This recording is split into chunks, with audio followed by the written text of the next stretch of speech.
بسم اللہ الرحمن الرحیم۔ محترم ناظرین، السلام علیکم۔ ایک دفعہ کا ذکر ہے۔ ایک گاؤں میں ایک شخص رہتا تھا، اس کا نام عبد الرحمن تھا۔ اس کے 3 بیٹے تھے، تینوں اپنے والد سے بہت محبت کرتے تھے۔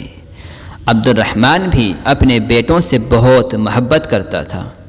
ایک مرتبہ عبد الرحمن نے اپنے تینوں بیٹوں کو بلایا اور ان کو ایک ایک سیب دیا اور کہا کہ اس سیب کو ایسی جگہ جا کر کھاؤ جہاں تمہیں کوئی نہ دیکھ رہا ہو۔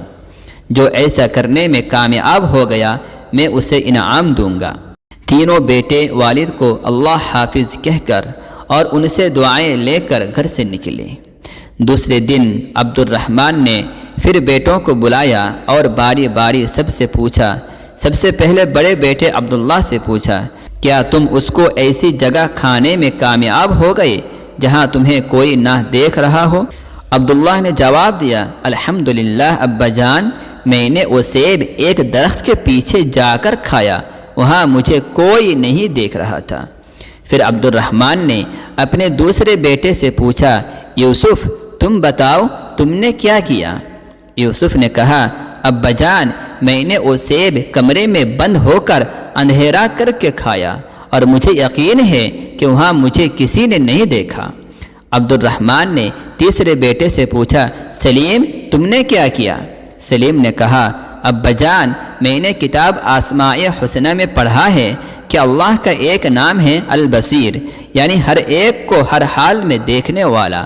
میں نے بہت سوچا اور تلاش کیا لیکن مجھے کوئی ایسی جگہ نہ ملی جہاں میرا اللہ مجھے نہ دیکھ رہا ہو۔ اللہ تو ہر جگہ دیکھتے ہیں، اس لیے میں یہ سیب نہ کھا سکا۔ عبد الرحمن اپنے سب سے چھوٹے بیٹے کی عقل مندی پر بہت خوش ہوا اور اس کو انعام دیا۔ پھر عبد الرحمن نے اپنے بیٹوں سے کہا، میرے پیارے بیٹو، بے شک اللہ ہم سب کو ہر وقت ہر جگہ دیکھتا ہے، ہماری باتوں کو سنتا ہے اور جو خیالات ہمارے دل میں آتے ہیں ان کو بھی جانتا ہے۔ وَعَلِيمٌ بِذَاتِ الصُّدُورِ، یعنی دلوں کے چھپے ہوئے رازوں کو بھی جانتا ہے۔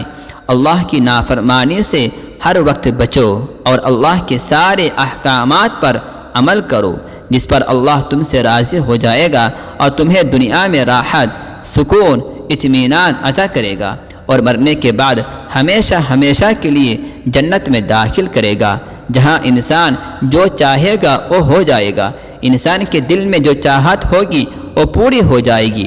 جنت میں ہم ایک پرندہ دیکھیں گے، اس کے کھانے کا جی چاہے گا تو وہ فوراً بن کر پلیٹ میں آ جائے گا، پھر اس کی ہڈیوں پر اللہ دوبارہ گوشت اور پر اگا دیں گے اور وہ اڑ جائے گا، تو وہاں جنت میں مزے ہی مزے ہوں گے۔